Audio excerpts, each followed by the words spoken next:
Marcel, en regardant la belle reliure du Balzac que tient Charlus, que préférez-vous dans la comédie humaine? Tout l'un ou tout l'autre. Les petites miniatures, comme le curé de Tours et la femme abandonnée. Ou les grandes fresques, comme la série des illusions perdues. Comment? Vous ne connaissez pas les illusions perdues? C'est si beau le moment où Carlos Herrera demande le nom du château devant lequel passe sa calèche. C'est Rastignac, la demeure du jeune homme qu'il a aimé autrefois. Et l'abbé alors de tomber dans une rêverie que Swann appelait ce qui est bien spirituel, et la tristesse d'Olympio de la pédérastie. Et la mort de Lucien. Je ne me rappelle plus quel homme de goût avait eu cette réponse, à qui lui demandait quel événement l'avait plus affligé dans sa vie. La mort de Lucien de Rubempré dans Splendeur et misère. Ski, Brichot et Cottard s'étaient regardés avec un sourire peut-être moins ironique que contraint de la satisfaction qu'auraient des dîneurs qui réussiraient à faire parler Dreyfus de sa propre affaire ou l'impératrice de son règne.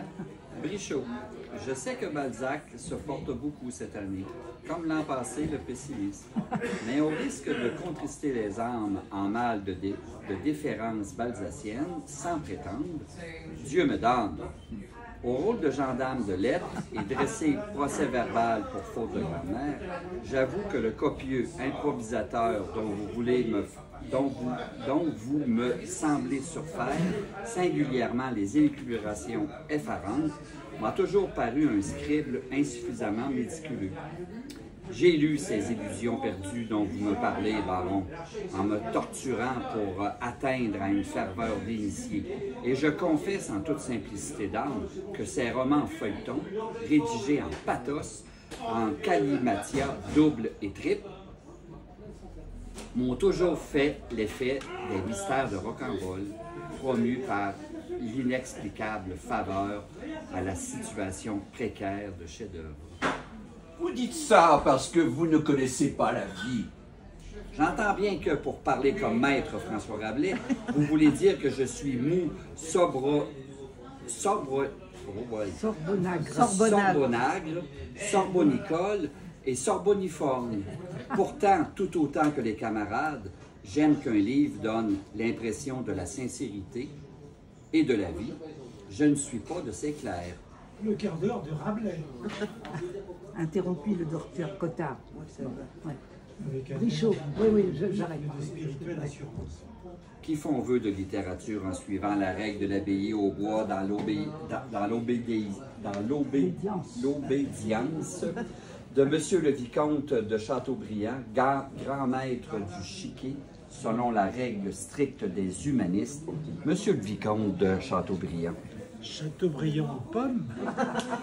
C'est lui le patron de la confrérie. Sans relever la plaisanterie du docteur, lequel, en revanche, alarmé par la phrase de l'universitaire, regarde M. de Charlus avec inquiétude. Brichot avait semblé manquer de tact à Cottard, duquel le calembour avait amené un fin sourire sur les lèvres de la princesse Cherbatov. Avec le professeur, l'ironie mordante du parfait sceptique ne perd jamais ses droits. Le sage est forcément sceptique. Que sais-je, disait Socrate. C'est très juste, vexer en tout est un défaut. Mais je reste bleu quand je pense que cela a suffi à faire durer le nom de Socrate jusqu'à nos jours. Qu'est-ce qu'il y a dans cette philosophie? Peu de choses en somme. Quand on pense que Charcot et d'autres ont fait des travaux 1000 fois plus remarquables et qui s'appuient au moins sur quelque chose, sur la suppression du réflexe pupillaire comme syndrome de la paralysie générale, et qu'ils sont presque oubliés. En somme, Socrate, ce n'est pas extraordinaire. Ce sont des gens qui n'avaient rien à faire, qui passaient toute leur journée à se promener, à discutailler. C'est comme Jésus-Christ. Aimez-vous les uns les autres. Très joli. Naturellement, ma femme proteste, ce sont toutes des névrosées. En murmurant, C'est mon petit docteur. Mais mon petit docteur, je ne suis pas névrosée. Comment elle n'est pas névrosée? Son fils est malade et présente des phénomènes d'insomnie. Mais enfin, je reconnais que ce travail sont nécessaires pour avoir des talents d'exposition. Je cite toujours le que sais-je à mes élèves pour le premier cours. Le père Bouchard, qui l'a su, m'en a félicité. Je ne suis pas détonnant de la forme pour la forme, pas plus que je ne thésauriserais en poésie la rime millionnaire, reprit Michaud. Mais tout de même, la comédie humaine, bien peu humaine, est par trop le contraire de ses œuvres, où l'art excède le fond, comme dit cette bonne Rosse d'Ovide.